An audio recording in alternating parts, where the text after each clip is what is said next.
Macam mana dia nak lawan Syiah? Tak ada orang jawab pasal Syiah. Dok Fatani jawab tapi ringkas. Ulama lain jawab tapi ringkas. Yang jawab macam mana wujudnya Syiah, yang bagi tahu macam mana lahirnya Syiah, hanya satu kitab besar, Minhajus Sunnah, Syekhul Islam Ibn Taymiyah. Saya tak ada jawapan bila dia aju soalan tu kat saya. Tak ada jawapan. Ngalik. Tapi Allah temukan saya dengan Minhajus Sunnah. Dan kemarin satu makcik itu dari ni, dia bagi satu buku Syiah menerbitkan buku di Malaysia sekarang dalam bentuk zikir, tahajud dan zikir pagi petang. Muhammad Taufiq Ali Yahya, saya sebut nama dia, Muhammad Taufiq Ali Yahya. Tulisan dia tak boleh pakai. Dia seorang Syiah. Semalam makcik tu baca-baca, makcik tu bagi kat saya, "Ustaz, tolong tengok Ustaz wirid-wirid ni." Saya terkejut apabila Muhammad Taufiq Ali Yahya menulis dalam dia punya ringkasan itu, rujukan utama dia kitab Al-Bihar. Dia pandai, dia tak buh nama betul, dia buh nama Al-Bihar. Lepas tu dia buh jilid ke 98. Saya sangat terkejut. Bihar ini adalah Biharul Anwar, kitab yang paling tua dalam mazhab Syiah. Ada hampir 300 jilid. Ya, sempat saya tengok 100 jilid di Baghdad. Biharul Anwar, 100 jilid mula tu bab ibadat dan akidah ya. Subhanallah. Mereka rujuk kitab ni, mereka buat apa? Buat tahajud, zikir dan wirid pagi dan petang.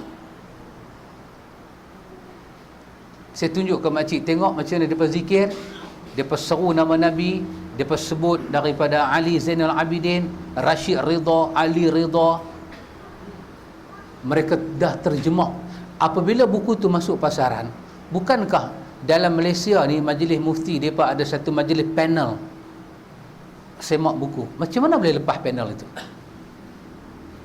Artinya panel itu tidak ada yang berpengetahuan tentang Syiah. Dalam bab Syiah ni, siapa pula buat jasa pada kita? Ustaz Harun, Samsudin Harun yang saya nak panggil dia main ni. Dia pula buat jasa. Dia tolong bentang di universiti, di sekolah-sekolah, di tempat-tempat pengajian tinggi ni tentang bahaya Syiah. Dan alhamdulillah. Esok saya akan tunjuk macam mana buku Melayu Syiah bawa mai pada kita. Antum jumpa buku ni kena hati-hati, tak boleh beli. Kalau beli pun simpan buat rujukan. Ini mazhab Syiah. Dia mai dalam bentuk zikir. Ustaz Samsudin Harun bagi contoh zikir Syiah ni. Apa tak silap saya, Allahumma salli ala Muhammadin, apa nama? Panggil dia mai, suruh dia cerita senang. Lupa, dia bagi contoh tu lupa. Tapi zikir tu hari-hari. Saya pun pernah baca dulu di sekolah. Bahkan teringat saya majlis tilawah Quran pun pernah baca zikir tu.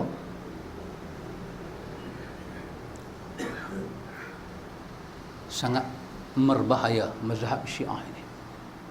Jadi saya tinggalkan antum dengan satu ayat 85 surah Ali Imran, di mana Allah Ta'ala menyebut, wa man yabtaghi ghairal islami dina falan yuqbala minhu wa huwa fil akhirati minal khasirin.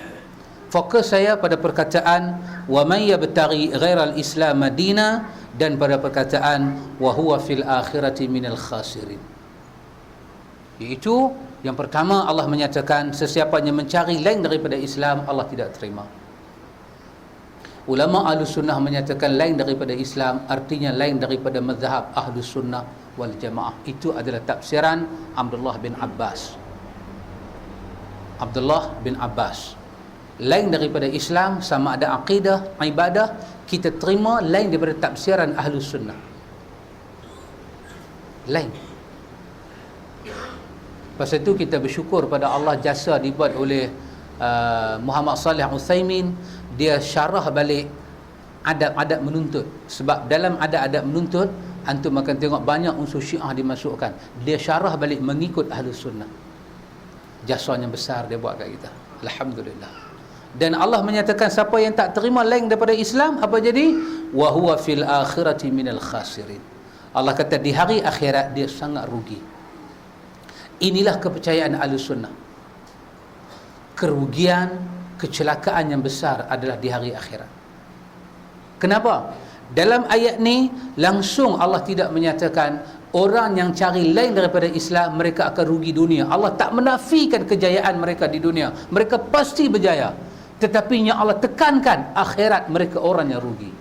Maka ahlu sunnah, manhaj ahlu sunnah menghitung berjaya dan untung ialah akhirat. Di dunia diukur dia pegang tak pegang pada Islam. Walaupun kita majoriti, kita minoriti dalam negeri Pulau Pinang hanya pegang sunnah, tetapi kita berjaya di sisi ahlu sunnah. Kenapa? Kita berpegang kepada kebenaran. Tak memerlukan kita dapat takbir sebuah negeri, cukuplah sunnah itu diihyakan. Seperti ayat mula kita baca tadi kan, wajahidu fillahi haqqa jihadi. Antum yang mengaji sunnah dengan saya ni kena ada satu istiqamah. Bila kita sebarkan sunnah, kita bermaksud bersungguh-sungguh kerana Allah, tidak boleh sambil lewat. Kita tidak akan masuk dalam ruang kejayaan. Ibnu Taimiyah seorang sahaja, tapi sampai hari ini Syiah takut dengar nama dia. Seorang saja dia. Itulah sunnah. Kata Abdullah bin Mas'ud, wa in kunta wahdah, seorang pun kau berjaya.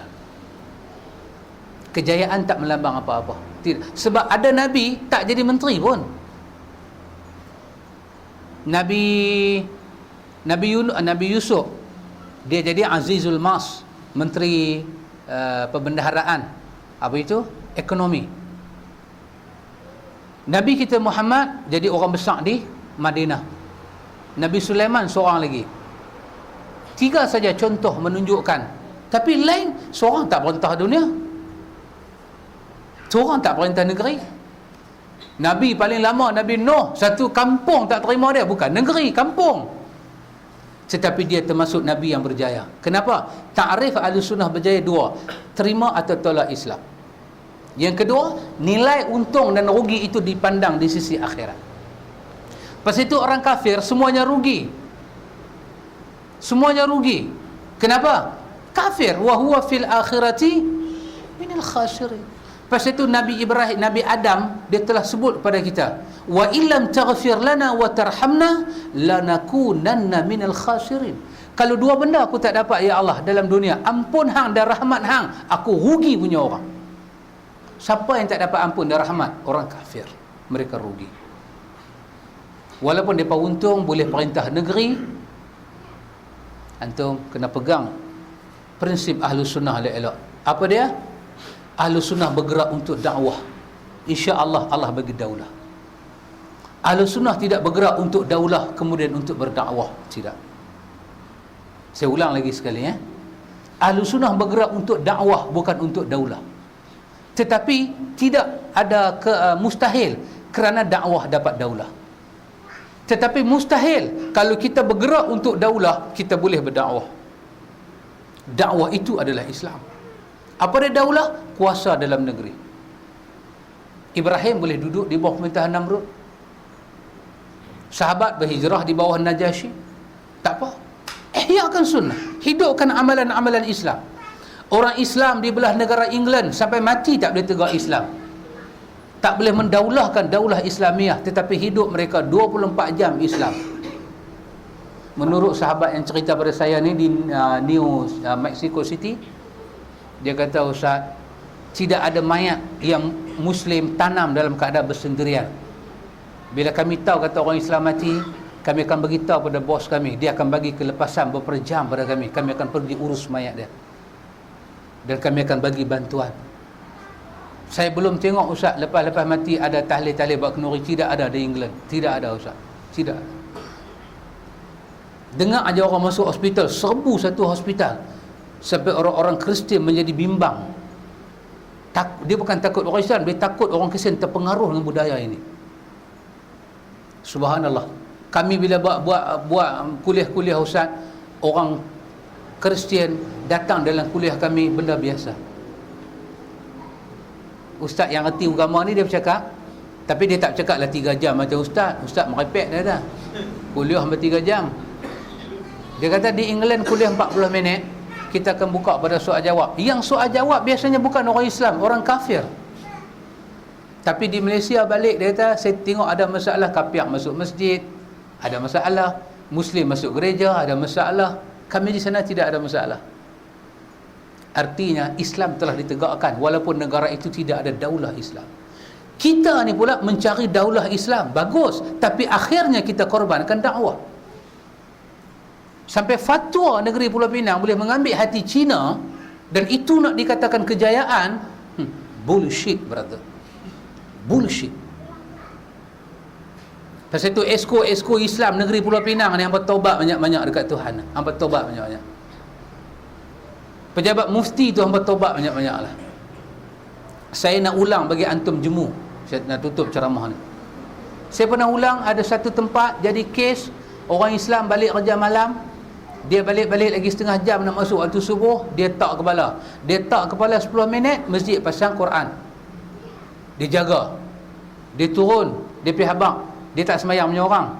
Tapi dia masuk jalan surau, dia tengok orang tak ada, dia pergi slow. Elok dia turun dua tapak daripada tangga surau. Tok Bilal kata apa, saya tak tahu. Hang pasal apa? Dia kata deras. Buta perut lah, aku nak tidur. Tok Bilal kata hang lagi buta perut. Dia buka kuat, dia pun tak tahan, dia tarik wire tu. Tok Bilal berumur, tak berani kata apa. Ada jadi kes polis. Apa jadi? Masjid tak puas hati kat dia, masjid panggil penceramah. Buat di pekarangan masjid. Ceramah tu talah pergi rumah dia. Ceramah tu talah pergi rumah dia. Dan masa ceramah itu saya ada dalam ceramah itu. Saya ada. Bukan saya penceramah tu, tapi saya ada.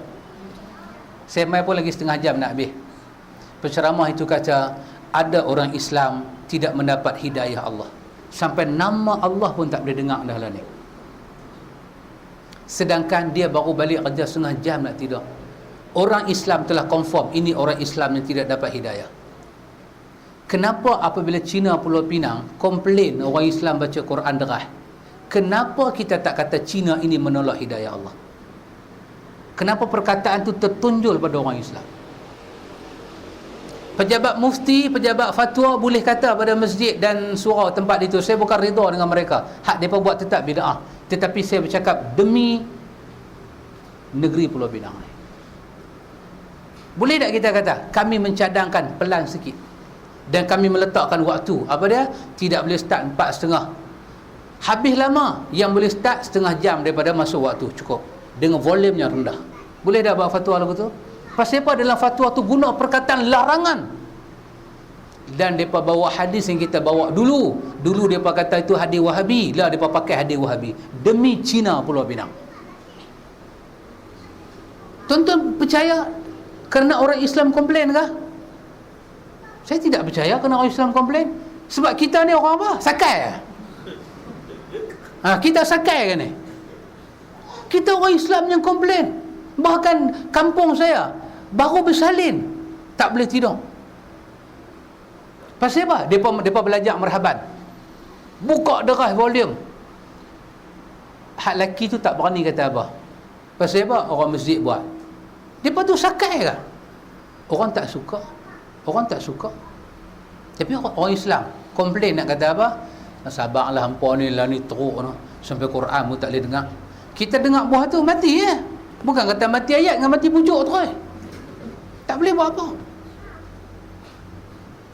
Tengoklah negeri ni siapa punya. Dan saya nak bertanya, agama ini siapa punya? Satu orang Cina komplain, pejabat mufti boleh gegar, exco boleh datang menjumpa mufti, mufti kumpul majlis fatwa keluarkan. Jadi bulan 4, tengok, sebelum Ramadan dah keluar dah.